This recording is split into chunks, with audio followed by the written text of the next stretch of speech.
চাব পাৰে এইখিনি মাংসখিনি ধুনীয়াকৈ মেৰিনেট কৰি থোৱা আছে। মেৰিনেট কৰি পেলাই মই আদা ৰচুন দিছোঁ, লগতে মিঠাতেল আৰু অলপমান নেমু ৰস দিছোঁ আৰু বাকী পিঁয়াজ এটা ভালদৰে পিচি পিনি মিলাই দিছোঁ। আপোনালোকে ইচ্ছা কৰিলে ইয়াত মছলা ব্যৱহাৰ কৰিব পাৰে। মই ইয়াত মছলা ব্যৱহাৰ নাই কৰা, মই এইভাগে মছলা দিম।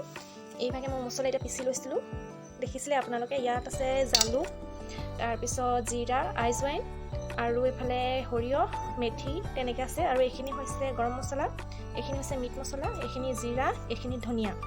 তাৰপিছত এইফালে আহিলে পিঁয়াজ লৈ লৈছোঁ অলপ সৰহকৈ, আৰু ইমান মিহি নাই কৰা, অকণমান ডাঙৰ ডাঙৰকৈ কাটিছোঁ। এইফালে বিলাহী লৈ লৈছোঁ, জলকীয়া আৰু আদা ৰচুনৰ পেষ্ট। আদা ৰচুনৰ পেষ্ট অলপ সৰহকৈ ল'ব। ছাগলী মাংস তেতিয়া ভাল লাগে আচলতে, গোন্ধটো ছাগলী মাংসৰ এটা গোচেন থাকে ন, সেইটো নাহে যদি আদা ৰচুন আপুনি সৰহকৈ দিয়ে।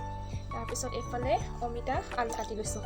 আচলতে অমিতাৰ লগত বনালে ছাগলী মাংসখিনি সিজাবলৈ অলপ সুবিধা হয়, পটককৈ সিজে। লগতে জাইফল ইয়াত দিয়া আছে দেই, জাইফল আৰু ডালচেনি, লং এইবোৰ চব মিক্সকৈ দিয়া আছে। যিখিনি মানে মছলা সেইখিনি পিচি থোৱা আছে, অকণমান দেৰি তিয়াই থোৱা আছে, তিয়াই পিনি পিছা হৈছে।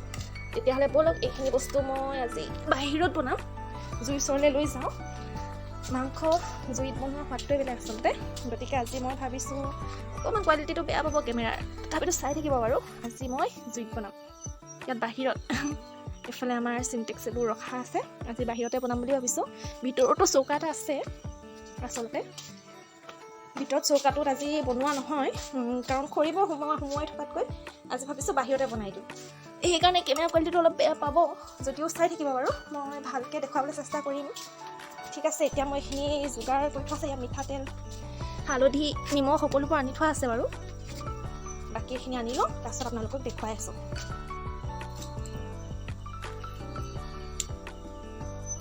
চ' গাইছ, এতিয়া এইফালে কেৰাহীখন গৰম হ'বলৈ দি দিলোঁ। জুইকুৰা অলপ ভালদৰে জ্বলাই দিছোঁ। কেৰাহীখন গৰম হৈ গ'ল। এতিয়া ইয়াত মিঠাতেল দি দিম। মিঠাতেল আপোনালোকৰ নিজৰ পৰিমাণ অনুসৰি দিব। মই অলপ সৰহ পৰিমাণে দিম, যিহেতু আজি অলপ মাংসটো সৰহ, আৰু অলপ সৰহ পৰিমাণে দিলে ভাল লাগে মাংসটো বনালে। আৰু মাংসটো জুইত বনালে খাই অলপ বেছিয়ে ভাল লাগে। কোনে কোনে জুইত বনোৱা মাংস খাই ভাল পায় কমেণ্ট কৰি জনাই দিব। আচলতে ৰাতি হ'লতো, ৰাতি বনালে কেমেৰা কোৱালিটিটো ইমান ভাল নাহে, তথাপিতো আপোনালোকক মই ভালকৈ দেখুৱাবলৈ চেষ্টাটো কৰিছোঁ বাৰু। কেমেৰা কোৱালিটিটো বেয়া আহিছে কাৰণে বেয়া নাপাব। বাকীখিনি মই দেখুৱাম বাৰু। তেলখিনি এতিয়া গৰম হৈ লওক, তাৰপিছত আপোনালোকক মই দেখুৱাই আছোঁ। চ' গাইছ, এতিয়া মই ইয়াত পিঁয়াজ দি দিছোঁ। পিঁয়াজখিনি অকণমান গল্ডেন ব্ৰাউন হোৱালৈকে ফ্ৰাই কৰিম। আচলতে পিঁয়াজৰ ৰংটো যিমানে ধুনীয়া আহিব, দেৰাই পেলাব নালাগে, খালি দেৰাই পেলালে ভাল নাহে।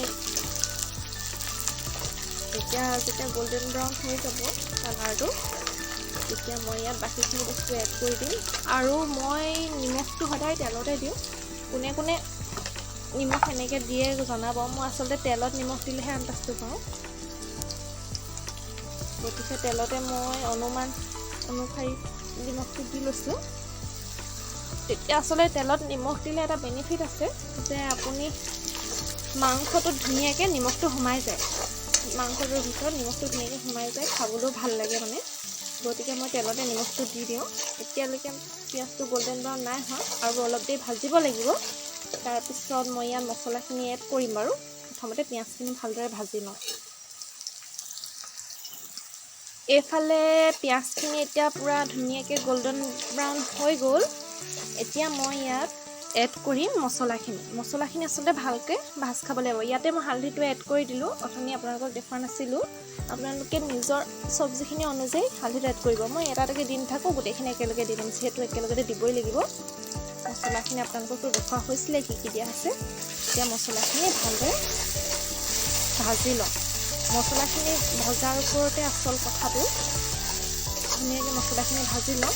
আৰু এতিয়া ইয়াত মই এড কৰি দিম জলকীয়া আৰু আদা নহৰু অলপ। জলকীয়া অলপ এড কৰি দিম। জলকীয়া আপোনালোকৰ নিজৰ অনুসাৰে দিব। মই বেছি নাই দিয়া, কাৰণ ইয়াত জালুকো অলপ দিয়া হৈছে, গতিকে জলকীয়া কম পৰিমাণে দিছোঁ। আৰু মই ৰচুন আদা গোটেইখিনি নিদিওঁ, আধাটো তেলত দিম আৰু আধাটো পাছত দিবলৈ থৈ দিম। এইখিনিতে ভালদৰে লৰাই দিম। এই মছলাখিনি ভালদৰে তেল বিৰিঙি উঠালৈকে ভাজিব লাগিব। যেতিয়া মছলাটো ধুনীয়াকৈ তেল বিৰিঙি উঠিব তেতিয়া এইখিনি মাংসখিনি দিব পৰা হ'ব আচলতে। ঠিক আছে, এইখিনি ভাজি লওঁ, তাৰপিছত আপোনালোকক মই দেখাম বাৰু। চ' গাইজ এতিয়া চাব পাৰিছে যে মছলাত ধুনীয়াকৈ তেলটো বিৰিঙি আহিছে। এতিয়া মছলাখিনি ৰেডি হৈ গ'ল আচলতে। এতিয়া ইয়াত মই দি দিম বিলাহী এড কৰি দিম। বিলাহীটো মই আজি তেলতে এড কৰিম, আৰু বিলাহী মই বহুত বেছি পৰিমাণে নিদিওঁ, ঘৰুৱা বিলাহী যিহেতু টেঙা হ'ব, গতিকে কম পৰিমাণে বিলাহী অলপ এড কৰি দিম মছলাতে। বিলাহীখিনি এতিয়া অলপ কমি যোৱালৈকে ঢাকন দি থম, আৰু মই পানী অলপ ছটিয়াই দিম ধুনীয়াকৈ, মছলাটো যাতে দেৰি নাযায়, নহ'লে খাবলৈ বেয়া লাগিব, গতিকে পানী অকণমান ছটিয়াই দিম। এনেকৈ ধেৰ পৰিমাণে পানী নিদিব, অলপ দি দিব। এই মছলাখিনিৰ ওপৰতে মাংসটোৰ টেষ্টটো বহুত নিৰ্ভৰ কৰে। আচলতে মই আজি যিখিনি আচল মছলা মানে মই দিওঁ, মানে জাবিত্ৰী ধৰি লওক বা তেনেকুৱা বাকীবোৰ বস্তু পোৱা নহ'ল, গতিকে এইখিনিয়ে কাম চলাই দিছোঁ। বাকী আপোনালোকে যদি তেনেকৈ জাবিত্ৰী পায় বা ডাঙৰ ইলাচিটো পায়, তেনেকুৱা ধৰণে যদি সেইখিনি মছলাও যদি পায়, তেতিয়াহ'লে সেইখিনি দিব। ছাগলী মাংসত দিলে খুবেই ভাল লাগিব। এতিয়া এইখিনি অলপ ঢাকন লগাই দিছোঁ। যেতিয়া বিলাহীটো গলি যাব, তেতিয়া মই ইয়াত মাংসখিনি এড কৰি দিম। তেতিয়াহ'লে চাই থাকিব ভিডিঅ'টো সম্পূৰ্ণকৈ। চ' গাইজ চাব পাৰে এতিয়া বিলাহী একদম নাইকিয়া হৈ গ'ল, ধুনীয়াকৈ গলি গ'ল, একদম ধুনীয়াকৈ গলি গ'ল চব মছলাখিনি, একদম পূৰা ধুনীয়াকৈ গলি এতিয়া তেল পূৰা বিৰিঙি আছে। ইয়াত এতিয়া এইখিনি মেৰিনেট কৰি থোৱা মাংসখিনি দি দিম। মেৰিনেট কৰি থোৱা মাংসখিনি এতিয়া দি দিলোঁ। এইখিনি ধুনীয়াকৈ লৰাই আছোঁ। আৰু এটা কথা মনত ৰাখিব গাইজ, যে মাংসটো সদায় ছাগলী মাংসটো কম জুইত ভাজিব লাগে। কম জুইত ভালকৈ মাংসটো গলাই গলাই ভাজিব লাগে। সময় অলপ লয়, কিন্তু তেনেকৈ ভাজিলে খাবলৈ ধুনীয়া হয়। মাংসটো সদায় কম জুইত বনাব, একেবাৰে গলাই গলাই বনাব মাংসটো, তেতিয়া খাবলৈ ভাল হয়। এতিয়া ভালকৈ লৰাই লৈছোঁ মাংসখিনি লৰাই পিনি এতিয়া মই ইয়াত দি দিম, ঢাকন লগাই দিম। ভালকৈ লাগি গ'ল মছলাখিনি মাংসখিনি ধুনীয়া দৰে। এতিয়া মই ইয়াত ঢাকন লগাই দিম।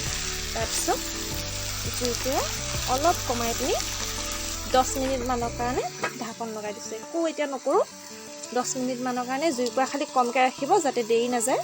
একদম 10 মিনিটৰ কাৰণে ধুনীয়াকৈ এৰি দিব, একেবাৰে পাহৰি যাব মাংসখিনিৰ কথা। জুইৰ পৰা কমাই দিব, খালি জুইৰ পৰা চেক কৰি থাকিব, নহ'লে দেৰি যাব পাৰে।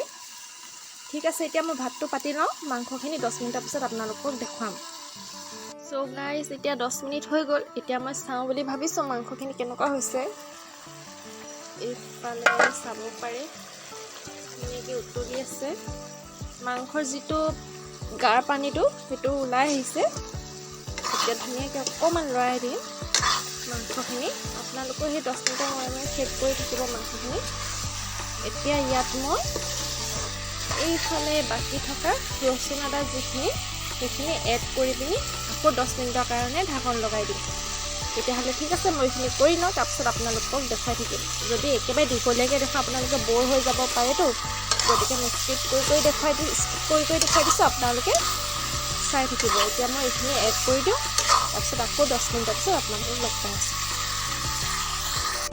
এইফালে এতিয়া 10 মিনিট হৈ গ'ল, মাংসখিনি চাব পাৰে একদম ধুনীয়াকৈ তেল বিৰিঙি আহিছে, পূৰা টেষ্টি, আৰু একদম চেণ্টটো পূৰা মজা আহিছে। আপোনালোকে যিসকলে এনেকৈ বনাই খোৱা নাই, খাই চাব। খাই বুলি তলত অকণো লাগিবলৈ নিদিব, নহ'লে মাংসটো টেষ্টটো বেয়া হৈ যাব। এতিয়া ধুনীয়াকৈ এইখিনি লৰাই দিছোঁ পূৰা। এতিয়া ইয়াত মই দি দিম অমিতা আৰু আলু। অমিতা আলু দি পিনি ঢাকি দিম। আপোনালোকে চাই থাকিব, অমিতা আলুখিনি দি লওঁ মই, কাৰণ এখন হাতে কেমেৰা লৈ পিনি ভিডিঅ' কৰি থকাটো বহুত টান কাম আচলতে এনেকৈ জুইত ভাত বনালে। গতিকে মই এইখিনি অমিতা আলুখিনি দি লওঁ। তাকো ৰাতি, নহ'লে কেমেৰাটো ক'ৰবাত লগাই আহি মোৰ ভিডিঅ'টো কৰিব পৰা হ'লহেঁতেন। বুজি পাইছেই চাগে আপোনালোকে।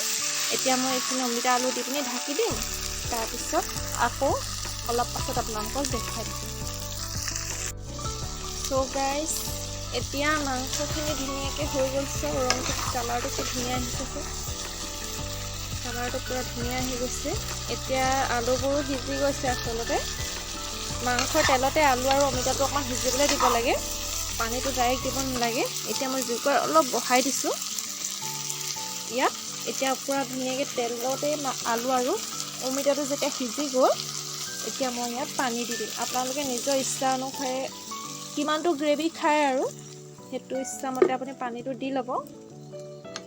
এতিয়া মই এইখিনি লৰাই দিম। পানীখিনি এতিয়া দিয়াৰ পিছত ভালকৈ জুইকুৰা দিব। এইবাৰ পূৰা উতল খাবলৈ জুইকুৰা ভালদৰে দিব। এইবাৰ জুই কমাব নালাগে, একদম চিমত ভাজি ভাজি পাছত পানী দি পিনি জুইকুৰা পূৰা হাইত দি ঢাকন লগাব। ঢাকন মই এতিয়া নলগাওঁ, উতলটো আহি লওক তাৰপিছত ঢাকন লগাম। তেতিয়াহ'লে উতল আহি লওক, এতিয়া বনাই কমপ্লিট হৈ যাব। গ্ৰেভিটো আপোনালোকে নিজৰ মতে কৰি ল'ব। তেতিয়াহ'লে ঠিক আছে, এতিয়া পূৰা কমপ্লিট হৈ লওক, তাৰপিছত আপোনালোকক মই দেখুৱাই আছোঁ মইনো কিমানটো গ্ৰেভিত থৈছোঁ।